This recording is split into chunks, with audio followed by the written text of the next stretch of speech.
Welcome to a very special edition of Backstage in WWE. Not very much backstage this week because this is the second installment of the Butterfly Effect, a idea that I so proudly came up with my partner in crime, Brad Shepard. Brad, hello. Hey John, how's it going? Wow, you're much more subdued than usual, and I probably know why. Let's not hide and corral our feelings into a little bubble. Instead, let's allow them to explode. Like an end of days. It might be your end of days after what I just dropped you with 2 minutes ago. Joining us, yes, I know, sigh all you want, sigh like Hulk when he doesn't get a tan. This week, we are now joined with a very special guest. Uh, Hey, special. That's true. Twitter's Twitter's favorite with the best mic in town, Dean I am Petro, live on the program.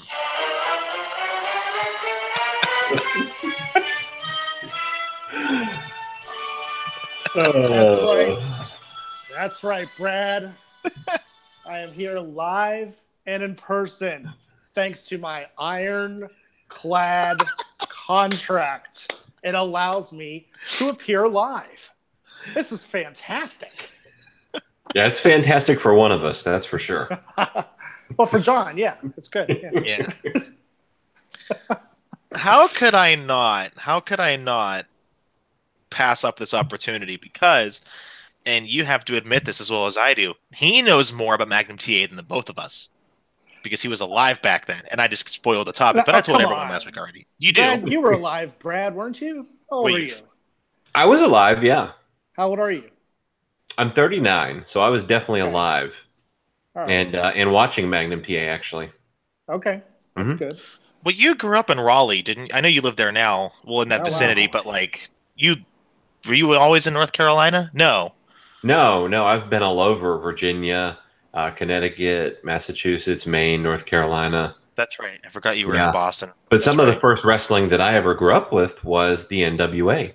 I was gonna say you were NWA country there. All the places they went around. Yeah, absolutely. And so that's a really nice segue into what our butterfly effect is. For this, we're taking a little bit of a step back in time because that seems to be the only time that wrestling was good and watchable. Not on Hulu. We're going to be talking about Magnum T.A, a retired professional wrestler, real name Terry Wayne Allen, best known for his times in the National Wrestling Alliance, the NWA, and Jim Crockett Promotions, but very short-lived. His wrestling career actually only spanned 8 years, maybe not even 8 full years, and we'll get into it. He was poised. Actually, you know what? I'll let you two take the floor. The main topic is, what if Magnum T.A never got into what turned out to be a life-altering vehicle accident? And either one of you two take the. You know what? Dean, take the floor. Ooh, wow, Brad, you okay with that? Yeah. I kind of gave you the. I don't have a choice. It's in the contract. Like a shaved head. Yeah. Check, please. So yeah, Magnum T.A. He was the chosen one in the NWA. He didn't quite have the Hulk Hogan build or look, and he certainly did not have Hulk Hogan's charisma. And it pains me greatly to say that because I hate Hulk Hogan. But he was the guy. He was the one hanging out with Dusty. He was set to be the champion. Yeah, I would agree. They brought him in. He was United States champion, and in '85, the NWA did a lot of touring, and he did a lot of touring with Ric Flair while he was U.S. champion. But he never got over Flair in those moments. But they were clearly grooming him. He had an absolutely brutal I Quit match with Tully Blanchard at Starrcade '85. And in 1986, he was riding with Dusty Rhodes. He was set at Starrcade to be in the main event to defeat Ric Flair for the NWA World Championship. And then in October, he crashed his Porsche, and it was life-threatening. They didn't know if he was going to make it, and but he was clearly he got incredible pops from the crowd. The crowd definitely rallied around him.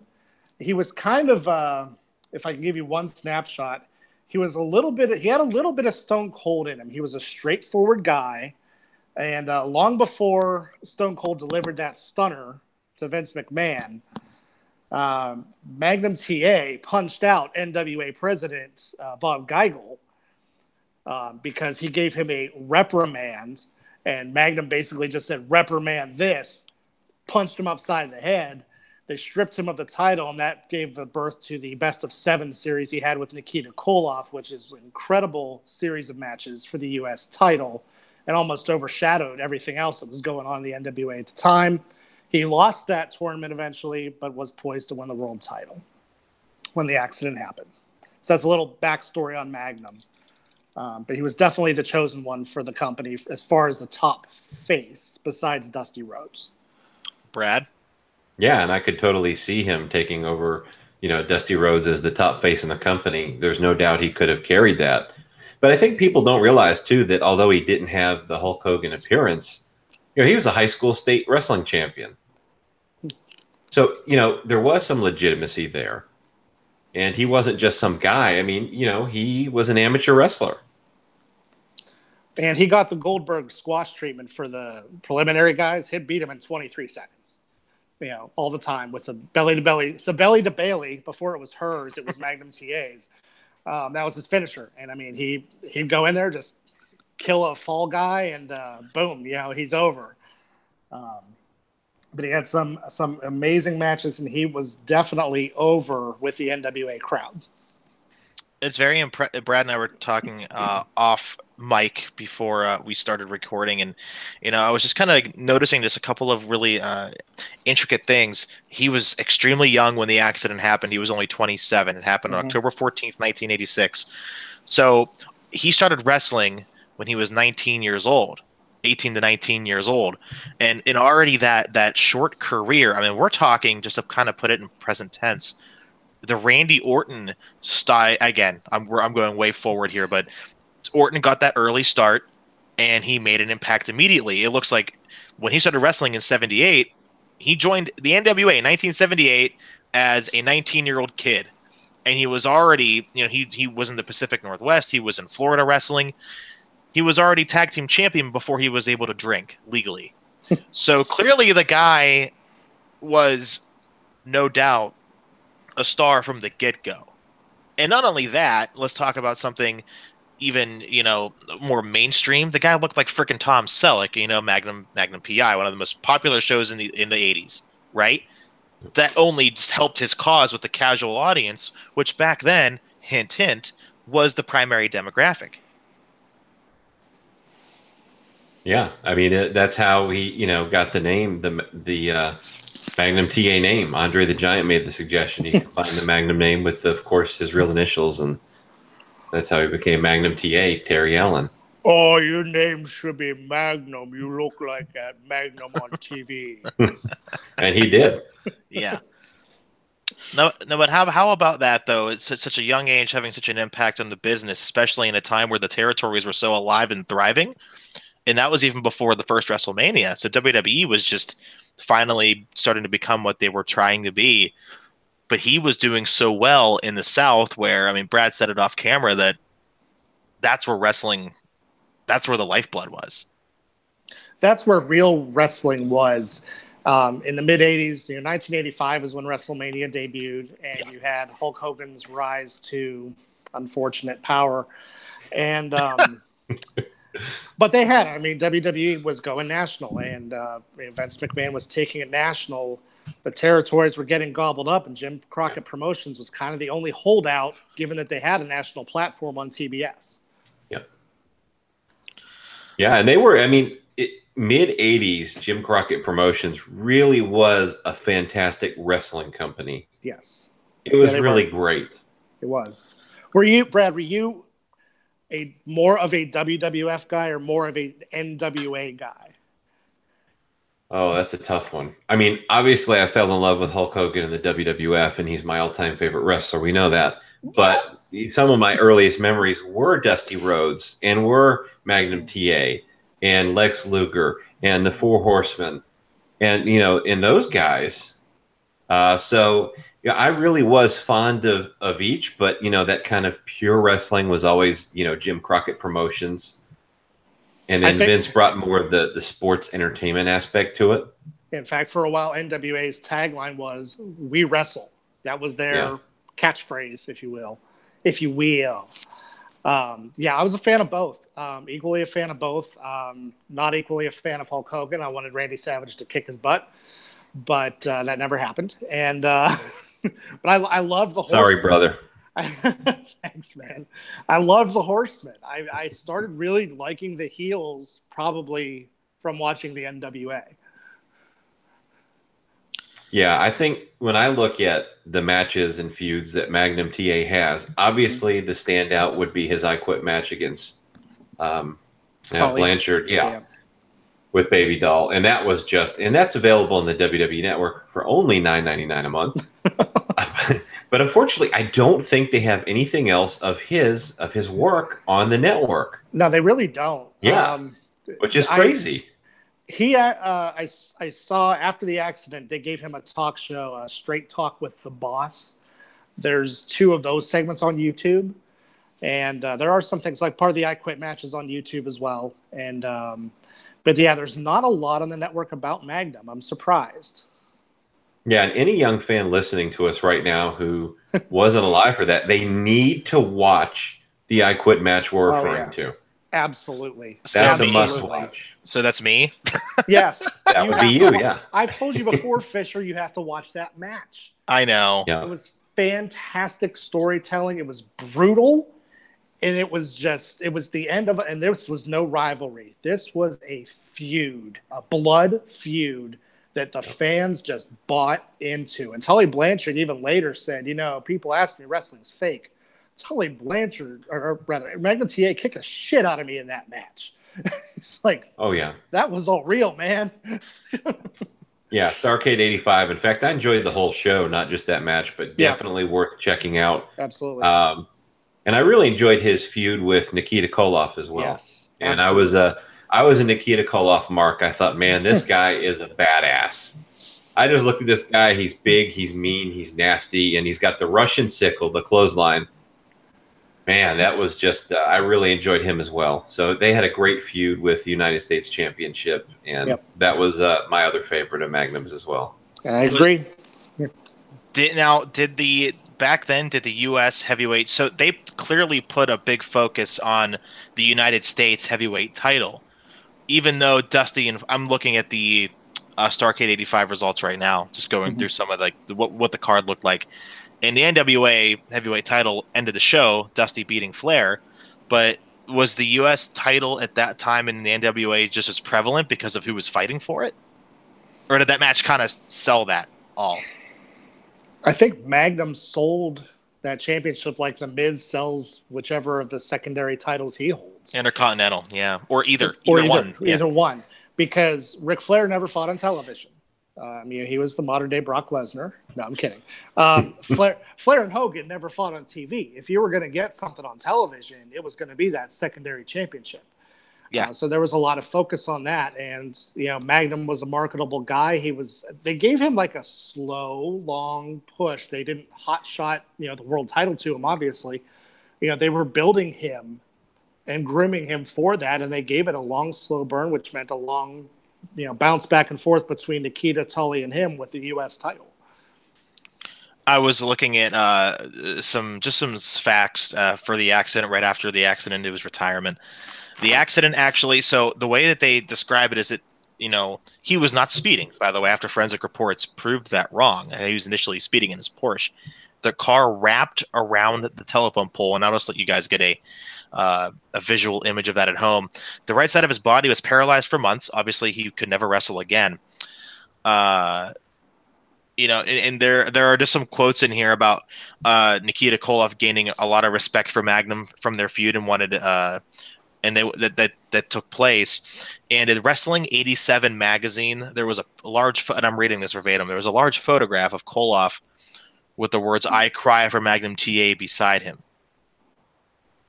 So you can kind of tell what Terry Allen did to not only, the fans, because he was majorly over, but his peers as well. I mean, I recently watched a J.J. Dillon at a forum with Magnum T.A.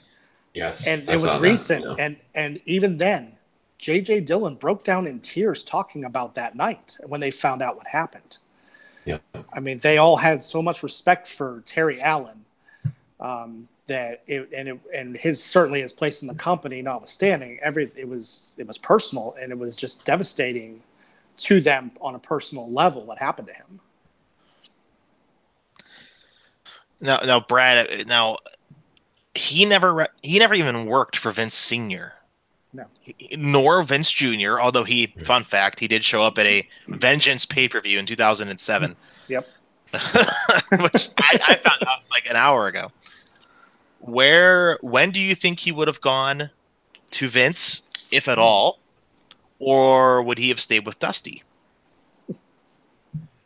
That's tough because I just don't know if he's the best fit for, Vince's sports entertainment. You're talking about, I mean, he could have he was good enough, obviously, to go to the WWF. Well, Flair There's no went question eventually. So, I mean, I understand Flair had a flair for the dramatic and the entertainment aspect of it, but he was also a badass too. Yeah, I just think, Magnum, he wasn't the smallest guy, but he wasn't the biggest guy necessarily either. And everybody, unfortunately, whether you like it or not, was playing second fiddle in the babyface column or even in the heel column, really, to Hulk Hogan. Mm-hmm. So, here's a guy who, within a couple of years of joining Jim Crockett Promotions, was going to win the title. I mean, he was going to win the big one. And so he was getting rocket launched. I mean, that's a major push in that time. And, I don't think he would have seen similar results in the WWF at the time. Yeah. About 6 months before his accident, 1985, on September 28th, Magnum lost to Ric Flair in a 30-minute title match for the World Heavyweight title. I hate to do this to you there, Jay Fisher. I think it was 45 minutes. I'm just reading a report. I could be wrong. This could not be. It was a long match. Okay, I'm assuming it was good. Yes, yeah. It was. Yeah. Yep. So then, then we're talking about a career spanning less than a decade. Well, hell, he wasn't even 26 yet, and he's, fighting Ric Flair in the main event. Mm-hmm. Okay, here's a new scenario for the both of you. WCW, as we all know, really doesn't get off the ground running until the mid-90s. By that point, he would have been in his mid to late 30s, something that WCW was a huge fan of, old veterans. Could that have sparked WCW getting bigger in that general vicinity before they were supposed to? Thus, giving them, okay, why not? Well, let's take a look, because this is the butterfly effect, if you don't mind to indulge me for a minute. No, it's our subject, please. Starrcade 87, 86, 86. Magnum T.A. beats Ric Flair. Okay, they built to it. Magnum gets the win. He's the champion. But here's the thing. NWA ran there's money in the chase. WWF ran there's money in the pursuit. Face champion in WWF, heel champion in NWA. Magnum T.A. does not stay. He doesn't get a long run with the NWA title, in my opinion, because that's just how they ran it. Flair would have won it back, or Lex Luger debuted shortly after that. Mm-hmm. Now, the NWA was a little lost after Magnum's accident. I mean, the next Starrcade, for goodness sake, it was Ric Flair and Ronnie Garvin. And that's kind of sad, I think, as a main event. But, okay, Magnum's the champ. He's going to continue. They'll play some lengthy hot potato with the title. Magnum's going to get a few title reigns in there. I still think, it's going to end up in Flair's hands more often than not. because that's just how the NWA was run. Yeah. Now, switching it to WCW, Eric Bischoff took over in 1993. So, well, actually, I'm sorry. You know what? I got to backtrack to one thing. And this might spawn a whole different conversation. If Magnum T.A. does not have an accident, Sting ends up in the World Wrestling Federation. Oh, Brad, take that and run with it, please. I think he could be right. Why is that? Because they don't have a need for Sting? Because Magnum's the top guy. Yeah. And Sting is not developed to be the top guy. Yeah. And then in Sting, eventually, and I don't know when his contracts were up or anything like that. Eventually, though, Vince would probably pull him in. And boy, you know, this really pains me to say. Could he have been a tag team with someone that he was a tag team with early in his career? Say the Ultimate Warrior? Well, I didn't know that. Please indulge. In early in their careers. The Blade Runners? Yeah, their name? Absolutely. The Blade Runners? The Blade Runners. Oh, yeah, that's right. Yeah. That's right. Yeah. So Sting comes to WWF. He's a face paint guy. You pair him with Warrior, and you've got a tag team that runs roughshod over everybody in 30 seconds. Wow. But I don't think Sting is the man. Sting could have been he would have been popular, but I don't think he's that elite franchise of WCW if Magnum's around. And Magnum's only 33, 34 years old at the time that Eric Bischoff comes in. But here's the problem. Eric Bischoff, first of all, he cut out house shows when he came in because they were bleeding money. And they were big in regional, even though they were trying to be national, they were still only selling out 6,000 and 7,000 seat arenas, where WWF was selling out 16,000 seat arenas. Yeah. So the NWA then become WCW, still struggling. Bischoff would not have liked, if nothing else, Magnum's Southern accent. He wanted to get rid of the Southern feel of WCW when he came in and wanted to take it broader and more national to take on Vince McMahon. I don't know if Bischoff might have given him kind of the Flair treatment. But then if you've lost Sting as well, I don't know where that company goes. What does that do to The Undertaker? Because you kind of have two guys cut from the... Well, then again, you got to think about it. Who knows if Sting, you know, gains that crow gimmick, which was... No, never happens. Never happens. Okay, so that... well, then that my Undertaker theory is kind of, you know, moot then. I was going to say, you'd be kind of having two gimmicks cut from the same cloth. No. You know, you have, you know, Undertaker doing his thing, and then Sting, the crow, kind of dark, ominous. I mean... So, Brad, is that... I mean, Sting was a very important part of WCW even before the NWO. So they don't have that big baby face to take on the New World Order? It's Magnum. Yeah.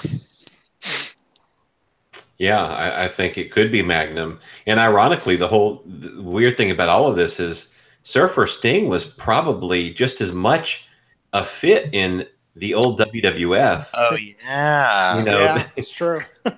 You know, think about it. I mean, he wouldn't be the top guy there, right? But that whole thing was like a Vince wet dream. Like that easily would have worked in WWF. Yeah, with Doink the Clown, and oh gosh, I don't even want to know. The early to mid '90s is when it was just such a cartoon, and that didn't that give Paul Heyman with ECW and Eric Bischoff the idea to go more aggressive? Well, Paul was in WCW before he formed ECW. Yeah, he was Paulie Dangerously with the Dangerous Alliance. Oh, yeah. Well, I just mean trying to create his own identity in the industry, in the part of the industry that he helped, you know, originate. Yeah, I mean, Bischoff still wanted real. He wanted wrestling. He wanted to not be the cartoon show that Vince McMahon's product they viewed that was. Yeah. They definitely wanted to set themselves as different. But, you know, then when Bischoff brings in Hogan, is Magnum T.A. going to have to step aside at least until the NWO angle kicks off? Yeah, I think so. That's I going to be mean, hard. especially, yeah, no, you're right. But especially with Hogan's contract, I mean, that contract he had in WCW, there's no way that Magnum wouldn't have had to step aside considering that. Well, yeah, not just him. Kevin Nash, Scott Hall, when they started to defect over, and that'll be nearing the end of Magnum T.A.'s prime, and they got creative. So who would have knows if they would have just booted his ass out of the door and said, "Get the hell out." Bischoff might have sent him a FedEx. Yeah, on his wedding day, no less. No, Right. they do that to Chicago people. But imagine a scenario where you've got Ric Flair, Magnum, T.A., and Diamond Dallas Page. They're the standard bearers for WCW going up against the NWO. I think that's what we're looking at. And is there a different result? Yeah, they go out of business sooner. Yeah, they do. And I'm taking this to a whole new level. If they go out of business sooner, then there's no Attitude Era, is there?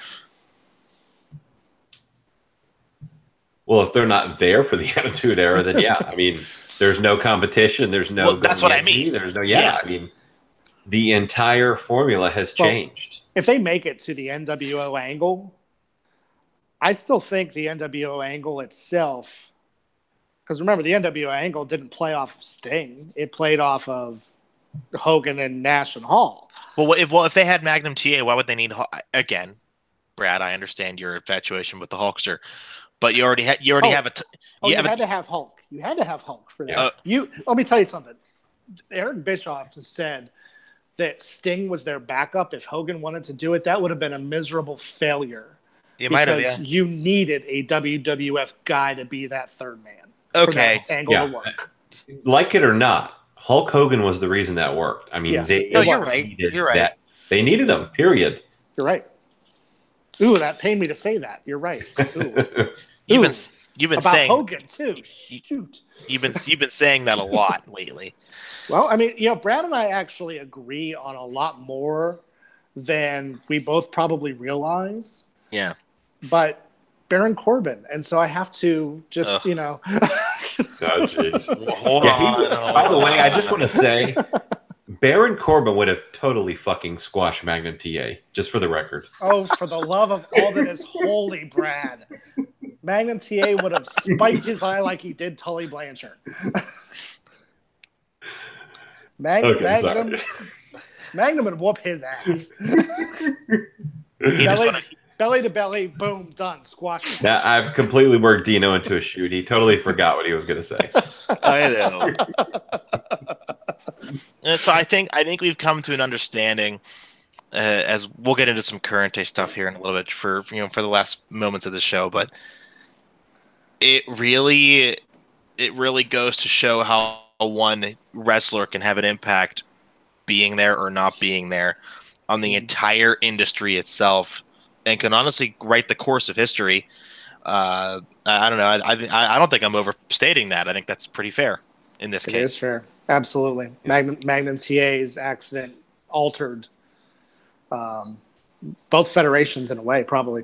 Yeah, I mean, when I think of the butterfly concept that we've talked about doing, I mean, the first person that comes to mind is Magnum T.A. Mm-hmm. Yeah. Yeah, I mean, that was... I don't know about you, Brad. I can't think of anyone else who ran into that situation where their career ended early that would have had such a huge impact. Yeah, I can't think of anyone. And I'm even going through like someone like the more recent folks, and they're really nothing. No. There really isn't one that at least changes my opinion.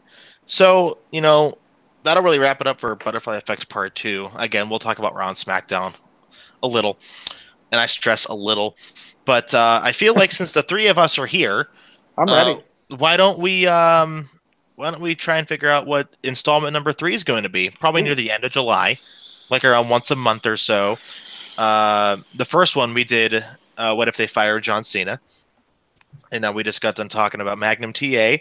And if he never got into the accident, we don't have to decide right now, but we can toss some ideas out there, and we can get some on Twitter from those of you who like to tweet us some ideas. Right. What do you want to talk about for episode 3? Well, installment number 3.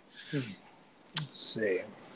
And that's tough too, because I have to say the first two we've done are really, really solid choices. Yeah, Absolutely.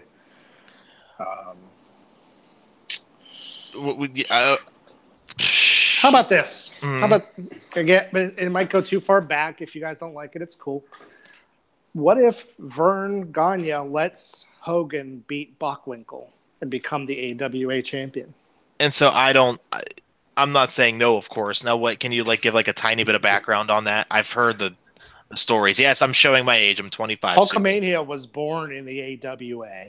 Hulk Hogan came to the WWF as a heel in 1979, and he was there for a while, and then he left for the AWA.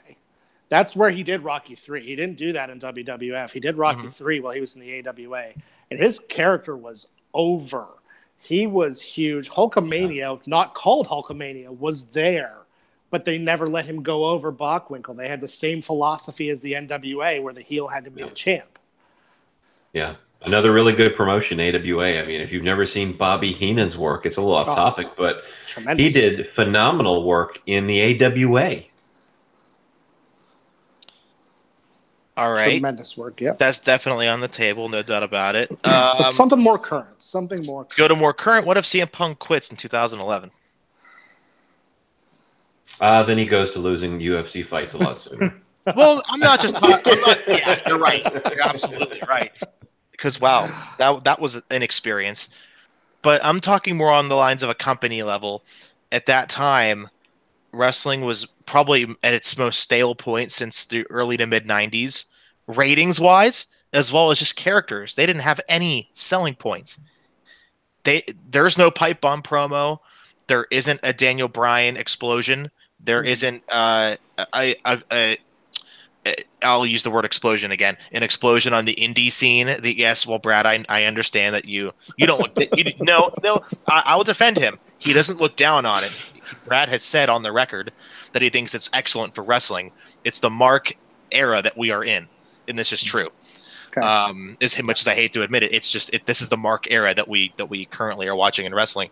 But CM Punk started all of it. To be, he's the one that started to talk on his own. He was given that pipe bomb promo, still one of the best promos and most influential of all time. He made it okay for the little guy in stature to succeed in wrestling with his mouth and sell tickets. So I think that had an impact on the entire wrestling industry, what he did, whether for good or for bad. Okay. I think you just did the whole episode. Yeah, I might have. I would have to agree. You just got double power bomb, dude. Yeah, I certainly did. All right, and Brad, do you have any that you can think of before we go to Raw and SmackDown? Ah, jeez. What if Hornswoggle really was revealed as Vince McMahon's son? Okay. What if he actually slept with a random woman in the back of a limousine, and Hornswoggle was his son and is the heir to the throne, and it's not actually Triple H, brother. But when Hornswoggle takes over, he's going to give old H the boot. Ooh. Is that before the limousine blew up? Yeah. Yeah, that's before the limousine blew up with Chris Benoit in it. Oh. Ouch. Jeez. Oh, so we could do that one. What if Chris Benoit doesn't commit his heinous act? That's another one. Right. And I'll end with this one. What if it's Stephanie McMahon that leaves the company in 2010 and not Shane? Oh. Or what if the Macho Man wasn't pushed because he had a... Yeah. Oh, yeah. Ooh, you know, yeah. Stephanie, the Macho Man. Taste of the madness. Take it. Shane also left in 2009. I was right. 2010. Yay. Man, he's worth $35 million. Anyway. Shoot. But I think, I know. I think that Shane and Stephanie one could be interesting. There's no women's evolution, brother. Oh my God. Yeah. I mean, you could do it. What if he never left the company? Because there's certainly a dynamic there with obviously his sister Stephanie and her influence and power that she really developed in the company. Yeah. Or even if Steph and H never marry. Yeah. Yeah, that's also true. Absolutely. She doesn't get super ripped and she might still be attractive. Hey, well, he got her drunk and then they did like the Vegas drive-thru and Yes, I do. Okay, so Raw and SmackDown. Ooh. Yeah, this will be a quick one. So we know. Can I give Brad one? Can I just give this one to Brad Yeah. because it's all I'm going to give you, Brad. Okay. Okay. When Corbin came out on Raw and was griping about how he was announced, there was genuine heel heat Yeah, on him. I would agree with that. It was a loud heel heat. Now, granted, that doesn't mean he's winning any Universal Championship. I don't know, Dino. I'm going to miss you on these little butterfly effects. How many will you get to do before Corbin wins the big one? I think infinite because he's not. So, but he got some really good heel heat at the beginning there. Yeah. Yeah, Corbin's been doing okay. I like him better without hair, I'll be honest. I mean, only Brad knows how much hair he really got shaved. Oh, But yeah, I said it. Well, yeah, John was like around the corner taking pictures, and he texted them to me, and I totally didn't ask for him, but what can I do? isn't John like at eye level there? So Yeah. He is. Yeah, he's definitely Corbin, like eye level. So You're such a hypocrite. You're as tall as I am. I'm not saying. I'm just saying. I'm pretty sure John was looking at his cock. Yeah. So I think the biggest takeaway of Monday Night Raw is that Baron will never win a title. But as we move past that, I think it's important to note that the WWE has no fucking idea what to do with their main champion and their belt. I mean, that's everything else. There's no Ronda, which I'm Sorry, so I just said the disappointed word in. cock, and now I can't stop laughing. It's okay.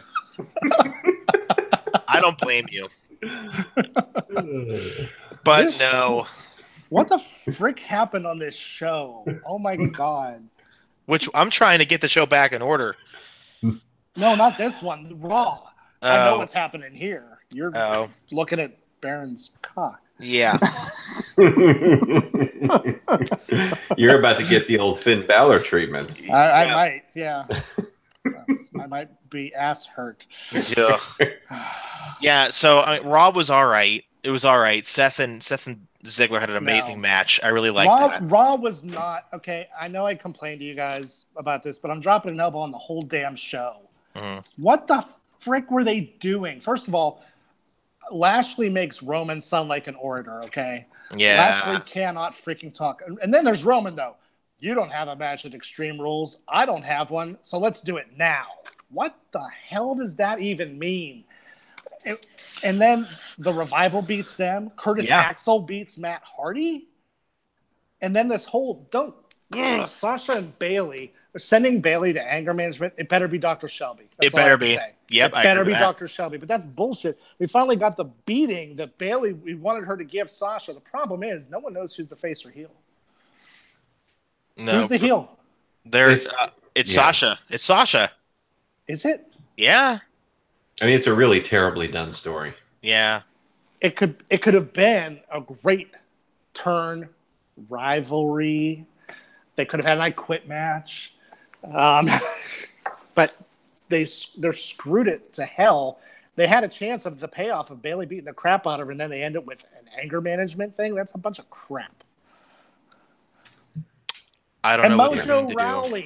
Mojo Rowley picking on a freaking Rosebud, and I'm calling them Rosebuds because they're with No Way Jose, but they're the freaking Rosebuds. Picking on the cheeseburger Rosebud? Come on. Okay. What the hell is that? Okay, but how weird is it that, so he's got his entourage out there, and Mojo Rawley's picking on them, and you got No Way Jose just standing there watching him bully his friends on the outside of the ring while he stands there and does nothing. He's irrelevant. Jump out of the ring and beat the crap out of them. They don't act like real people with real emotions and real reactions, and that's the problem. Yep. No, they don't know what they're doing. It's bad. I wish they would take more time and think clearly about what they're putting on television because they're not. I don't know when it's going to get better. You know, as far as like the Hulu cut's concerned, Hardy Axel was never on it, which it should have been. It was 55 seconds. Ugh. Well, It's unbelievable. Matt Hardy falls, and then he pins him, and then Matt goes, "That was wonderful." Oh, crap. Well, I mean, I have no words for that. It just. Hey, John, I have a question for you. Please don't talk about what.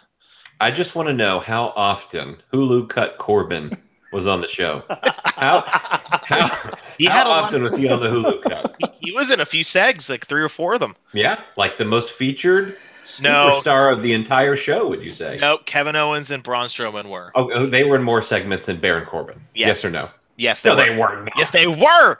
You're crazy. Yeah, I am. Did Hulu Cut have the setup of the tag team match? Yes, it did. The promos, yeah, it was horrible. Okay. Oh, well. You know what I noticed? I'll say this. What? We're going to go back to Baron Corbin. No. Why not? He's your man. Because when you watch these guys fight, and you're in the ring, and you're watching this 6-man tag, and I'm thinking the only guy that looks legitimately like he could fight believably against Braun Strowman is Baron Corbin. Nobody else in that match in the main event looks like they could fight him. I disagree. Who? Bobby Lashley's a trained MMA fighter, and he's a pretty big dude. So Bobby.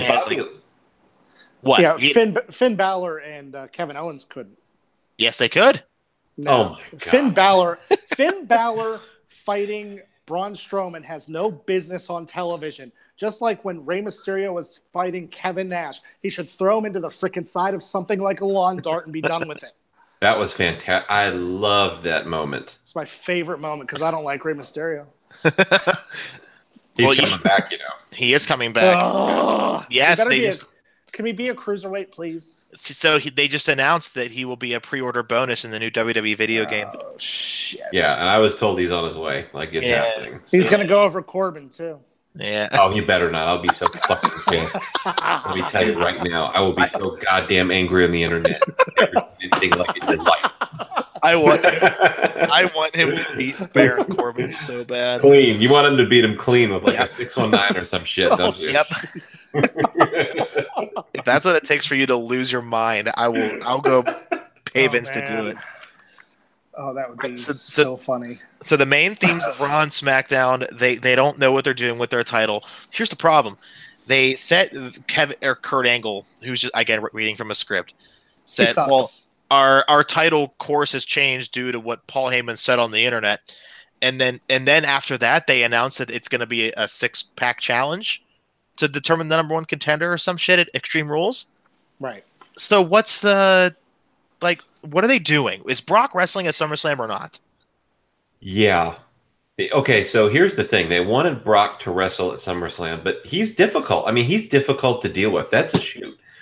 And they do like the work shoot stuff, and they play into it, and they make it like, more dramatic than it really is. But they wanted him for SummerSlam because, they do want him to drop the title. And there's definitely something going on there because, as I mentioned, internally, they don't have go-forward scheduled dates for him.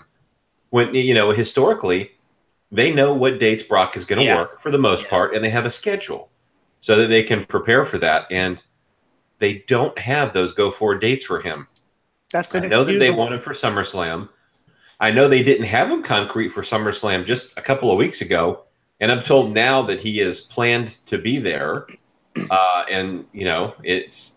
As far as I know, Roman and Brock, and Roman going over.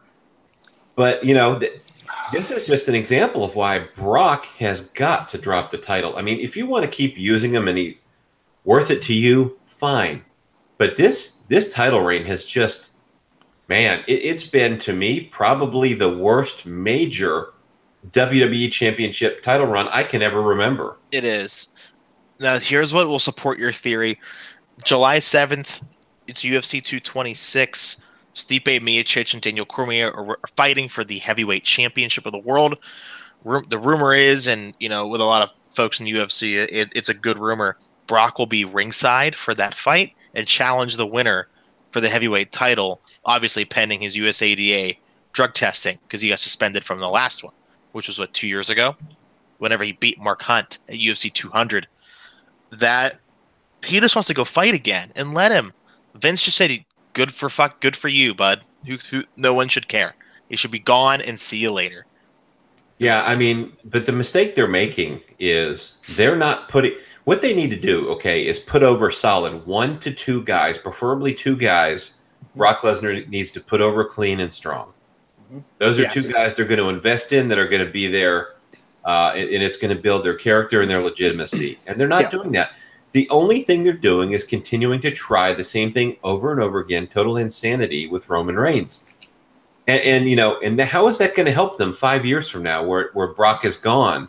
How has that helped the company? How has that helped Roman Reigns? It won't. If Roman wins at SummerSlam, Braun better cash in on his ass immediately after. Well, that's you know what I hear is an absolute possibility. I'd buy that at least. Yeah. I mean, but I'll say this much too. I don't want to see Braun smiling anymore ever again. I don't want to see the dude smile. Oh, did you see the Super Showdown poster? Yes.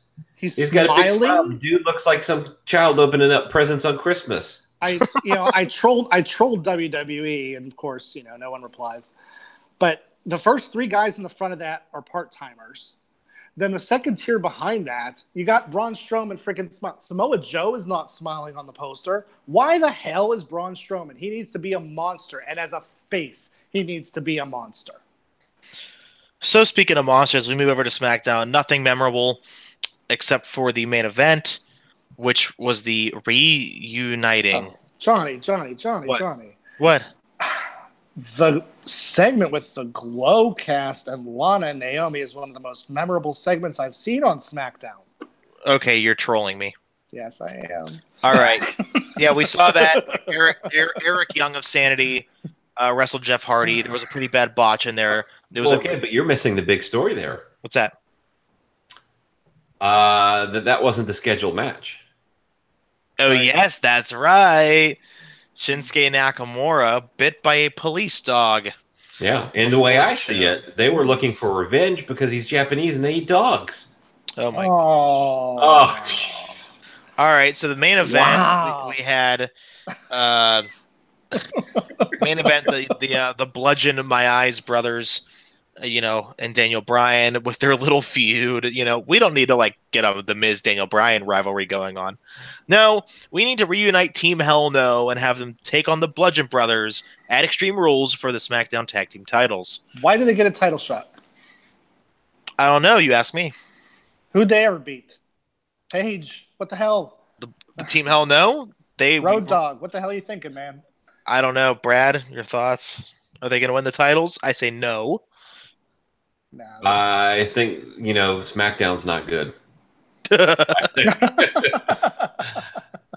I just think, man, it's, the thing was, there was a time where I was really enjoying SmackDown Live. Back when they had AJ and Baron and that whole, kind of group when they became SmackDown Live, The Miz. Mm-hmm. I really did enjoy SmackDown Live at that time, but ever since the roster shift, I think it's been the shits. Mm-hmm. But it is the flagship show. Yeah. And so that begs the question, and we'll end on this. No. It's good. In the media release, they did call SmackDown their flagship program. Mm-hmm. That's going to mean that we can't keep consistently having the lowest ratings of all time, or at least for 2018. Yeah, on SmackDown each week, it's going to be on a Friday on Fox Network. And damn it, it has to be great. Because if it's not, I understand how well they're doing in their stocks, in their capital.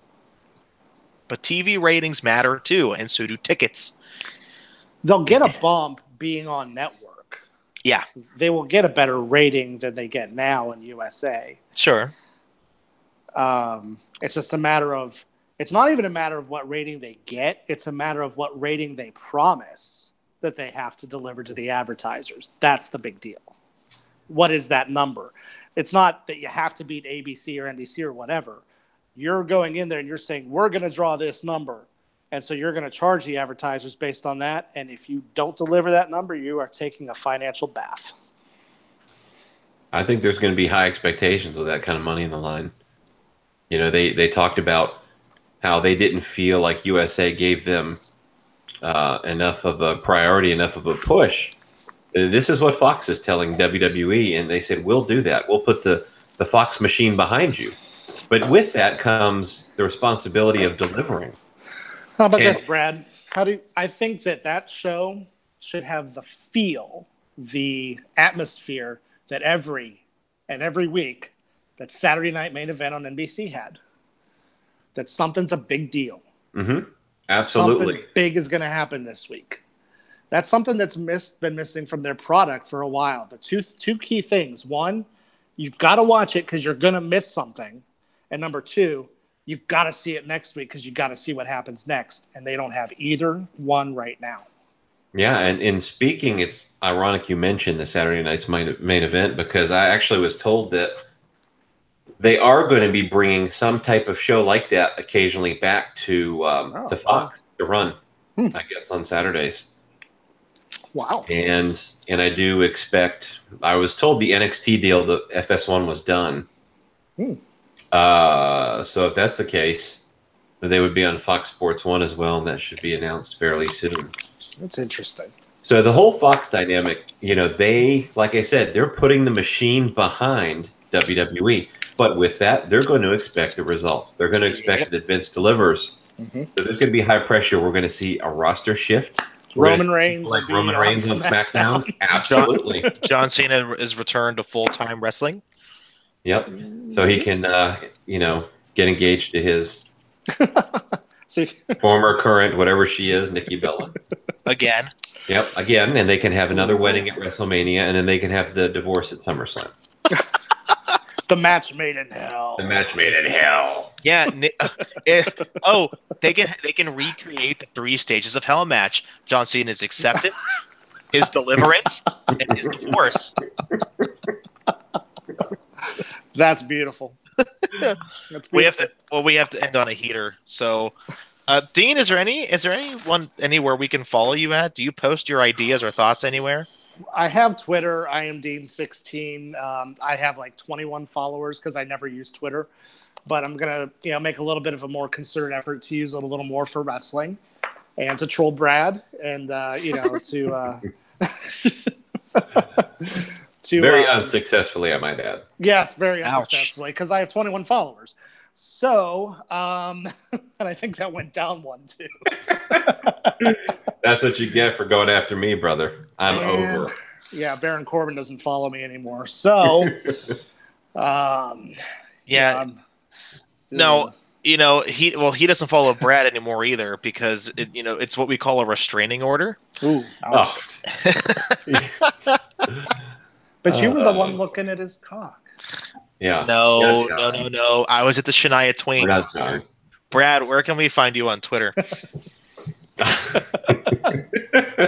I kind of like interrogating you about this Baron Corbin situation. Like, why would we sign up the show when we can ask you exactly what you were doing around the corner while Baron Corbin was in the shower? I was trying to make sure he was really 6'9". He's actually 6'3". It's all a lie. Did you say 6 to 9? Yes. Oh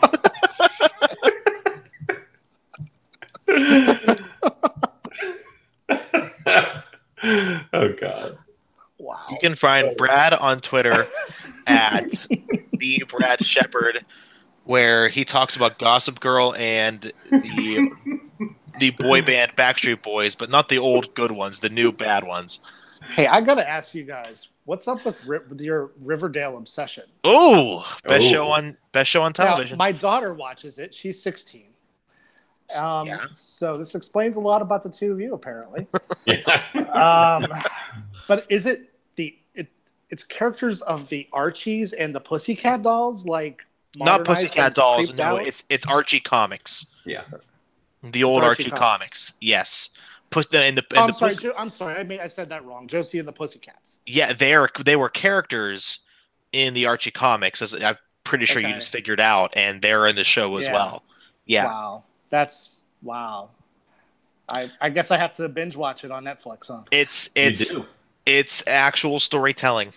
And you're going to love, we're going to do a backstage in Riverdale, and John has got this amazing theory about the cast. I promise it's going to go over huge with you. I'm intrigued. Yeah.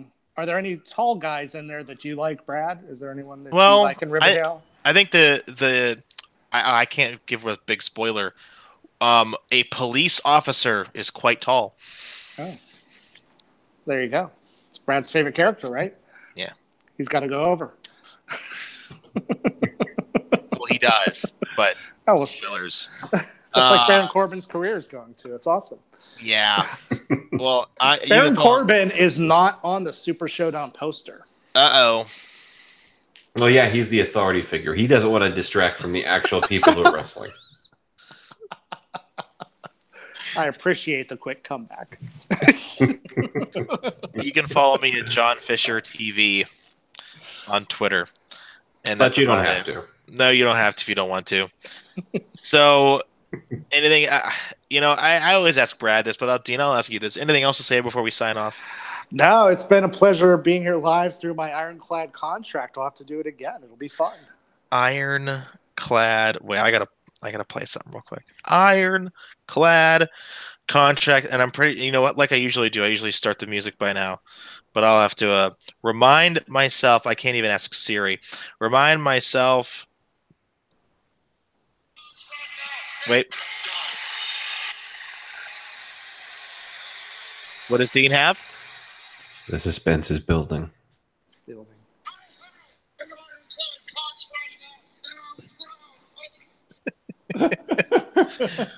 We'll see you on the